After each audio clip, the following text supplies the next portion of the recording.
भारत से भागे हुए दाऊद इब्राहिम को 4 दशक से ज्यादा समय हो गया है, लेकिन आज भी कई जगह पर उसकी संपत्ति जो है वो भारत में आबाद है।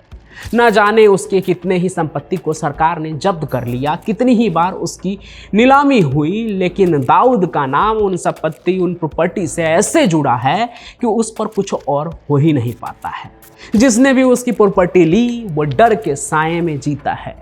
ऐसा ही एक मामला आज आपको बताता हूँ, जिसमें महाराष्ट्र में एक वकील का हाल बुरा हो गया है, सिर्फ इस वजह से क्योंकि उसने दाऊद की प्रॉपर्टी खरीदने की जुर्रत कर दी।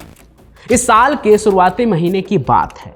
5 जनवरी 2024 को महाराष्ट्र के रत्नागिरी में अंडरवर्ल्ड डॉन दाऊद इब्राहिम के पुश्तैनी जमीन की नीलामी हुई थी और इस नीलामी में दाऊद के कुल 4 प्रॉपर्टी शामिल थे, जिसमें से एक की बोली 2 करोड़ लगी और दूसरी की बोली 19 लाख। लेकिन आपको जानकर हैरानी होगी कि इस जमीन को खरीदने के लिए कोई आया ही नहीं। वो इसलिए क्योंकि डॉन का खौफ ही कुछ ऐसा है कि लोग ये हिम्मत करने को राजी ही नहीं हैं कि वो दाऊद की ज़मीन पर कब्जा करे, भले ही पैसा देकर भी, अपने नाम पर लेकर भी, लेकिन डॉन के ज़मीन पर वो कब्जा नहीं करेंगे। ऐसा जो है ना, पहली बार नहीं हुआ था कि दाऊद की किसी ज़मीन की नीलामी हो सरकार के जरिए। इससे पहले भी दाऊद की कई प्रॉपर्टी की नीलामी हो चुकी है, लेकिन जिसने भी दाऊद के ज़मीन को खरीदा ना, वो आज सालों बाद भी खून की आंसू रो रहा है। और ऐसा मैं क्यों बोल रहा हूँ वो आप आज की कहानी सुनेंगे ना तो समझ जाएंगे। तो देखिए, ये सब कुछ शुरू होता है साल 2000 से। इस साल मुंबई में एक दिन कोलाबा के एक डिप्लोमेट होटल में नीलामी चल रही थी। आपको बता दूं कि ये कोई आम नीलामी नहीं थी, जैसा कि मैं बात कर रहा हूँ, डॉन के ज़मीन की नीलामी थी। मुंबई अंडरवर्ल्ड के डॉन दाऊद इब्राहिम के प्रॉपर्टी की नीलामी थी। मुंबई हमले को बीते अभी 7 साल ही हुए थे और शहर में अंडरवर्ल्ड की जड़ें अभी भी पूरी तरह से उखड़ी नहीं थी। बम्बई से मुंबई हुए शहर के फिजाओं में अभी भी डॉन का आतंक जो है वो फैला ही हुआ था। इसी बीच जब डिप्लोमेट होटल में दाऊद के 11 संपत्तियों की नीलामी शुरू हुई तो पूरे देश की निगाहें उस पर टिकी थी कि आखिर वो कौन होगा जो डॉन के प्रॉपर्टी को अपना बनाएगा। जगह, दिन, वक्त सब तय था। वो वक्त भी आ गया जब इनकम टैक्स ऑफिसर नीलामी करने के लिए तैयार थे, लेकिन नीलामी शुरू होने के इंतजार में ही खत्म भी हो गई, क्योंकि सुबह से शाम हो गई पर कोई भी दाऊद की प्रॉपर्टी की बोली लगाने के लिए वहां आया ही नहीं। इस वक्त तक दाऊद को भारत छोड़े लगभग 15 साल हो गए थे, लेकिन ये उसका खौफ ही था कि किसी में ये हिम्मत ही नहीं हुई कि साल 2000 में भी दाऊद की संपत्ति कोई खरीदे, भले ही नीलामी में। पर कहानी बस इतनी नहीं है, क्योंकि जिस दिन इस नीलामी में कोई नहीं आया उसके अगले दिन ही डॉन के इन्फ्लुएंस की खबर हर जगह चलने लगी। इस खबर ने लोगों के बीच डॉन की धाक और भी फैला दी कि देखो, 1 दशक हो गया लेकिन उसके बाद भी मुंबई में डॉन का दबदबा ऐसा है कि कोई उसके ज़मीन को नीलामी में भी खरीदने की हिम्मत नहीं कर रहा है।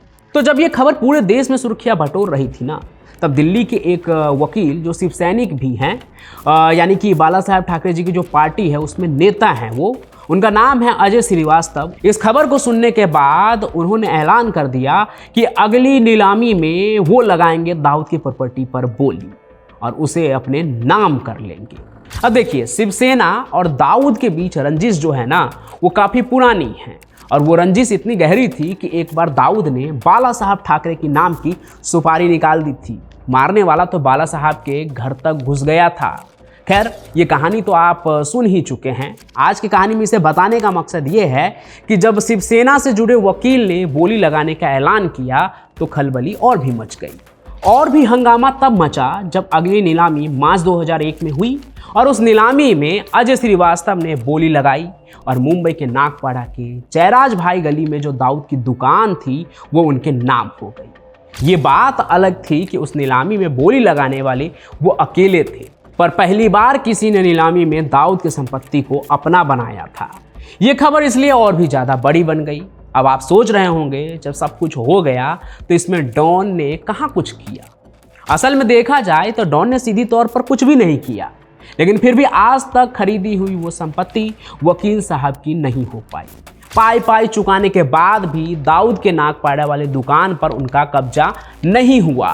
कहते हैं मुश्किल से बस एक बार वो उस दुकान को देख पाए, वो भी तब जब वो पुलिस बंदोबस्त के साथ उस दुकान पर कब्जा करने गए थे। लेकिन ये हो नहीं सका। दाऊद की दुकान हासिल करने के लिए अजय श्रीवास्तव ने कोर्ट में मुकदमा भी दायर किया, जिसमें दूसरी तरफ दाऊद की बहन हसीना पारकर थी, जो उस पर अपना अधिकार बता रही थी। पहले तो कई तारीखों पर पारकर की तरफ से कोई अदालत में ही नहीं आया, मतलब दूसरी तरफ से वो इस केस में अधिकार के लिए इसलिए बस इन्वॉल्व हुए थे ताकि इसे लंबे से लंबे समय तक खींचा जाए। लेकिन जब अदालत ने चेतावनी दी कि वो एक तरफा आदेश दे देंगे, तो हसीना पारकर के वकीलों ने आना शुरू कर दिया तारीख पर। साल 2011 में अजय श्रीवास्तव ने मुकदमा जीत भी लिया, बावजूद इसके उस संपत्ति पर आज तक उन्हें कब्जा नहीं मिल पाया और वे अभी भी अदालतों की चक्कर लगा रहे हैं। अब आप सोचेंगे कि जब कोर्ट की तरफ से भी उनको मिल गया है, वो जीत चुके हैं केस, फिर उन्हें ज़मीन क्यों नहीं मिली, उन्हें वो दुकान क्यों नहीं मिला? तो असल में कोर्ट ने जो जजमेंट दिया, दाऊद की बहन हसीना पारकर ने बम्बई हाई कोर्ट में उसे चुनौती दे दी। अब आप सोच रहे होंगे कि हसीना तो अब इस दुनिया में है नहीं, उसकी मौत हो चुकी है, फिर भी प्रॉपर्टी क्यों नहीं मिली? तो आपको बता दूं कि डॉन दाऊद की माफिया बहन हसीना के मौत के बाद ये केस उनके बच्चे लड़ रहे हैं। कहते तो ये भी है कि इन सभी चीज़ों के बीच वकील अजय श्रीवास्तव को डी कंपनी की ओर से धमकी भरे फोन भी आए थे और एक बार तो दाऊद का एक रिश्तेदार उसके सामने ये ऑफर लेकर भी गया कि पैसे लेकर ये संपत्ति जो है उस पर अपना दावा करना वो छोड़ दे, क्योंकि दाऊद के रसूख की बात है। लेकिन बात तो यहाँ पे सिर्फ अब प्रॉपर्टी की थी नहीं, अब ये आन बान की लड़ाई बन गई थी, पीछे हटने को कोई तैयार नहीं था। एक तरफ दाऊद के लिए ये हार होती अगर अंडरवर्ल्ड की दुनिया में कोई उसकी प्रॉपर्टी पर अपना कब्जा जमा ले, दूसरी तरफ वकील साहब भी शिव सैनिक थे, शिवसेना में थे, तो वो भी दाऊद के आगे पीछे हटने वाले तो थे नहीं। इसलिए अजय श्रीवास्तव ने एक बार संपत्ति मुंबई पुलिस को भी दान में देने की पेशकश की, लेकिन मुंबई पुलिस ने भी उस विवादित प्रॉपर्टी को लेने से मना कर दिया। खैर, ये सब यूं ही चलता रहा और साल 2021 में फिर से दाऊद के रत्नागिरी वाले संपत्ति की नीलामी हुई और बोली लगाने में इस बार भी वकील अजय श्रीवास्तव की जीत हुई, पर जमीन इस बार भी उन्हें नहीं मिल पाई। अब इस बार क्या हुआ? इस बार भी केस हुआ या डॉन बीच में आ गया? इस बार ऐसा कुछ भी नहीं हुआ। इस बार सीधे सीधे डॉन तो नहीं आया इस मामले में, बल्कि महाराष्ट्र सरकार के कागजी कार्रवाई में ही कोई गड़बड़ी हुई, इस वजह से वो जमीन उन्हें मिल नहीं पाई। और आज की तारीख में सच्चाई यही है कि काफ़ी भागदौड़ के बाद भी वो संपत्ति वकील साहब के नाम नहीं हो पाई। लेकिन वकील साहब ने हिम्मत नहीं हारी है और उनकी कानूनी लड़ाई जो है वो अब भी जारी है। उन्हें उम्मीद है कि दाऊद के जिस प्रॉपर्टी की दाम उन्होंने लगाई है, जिस नीलामी में उन्होंने बोली लगाकर दाऊद की संपत्ति को खरीदा है अपने नाम करने के लिए, वो एक दिन उनके नाम जरूर होगा।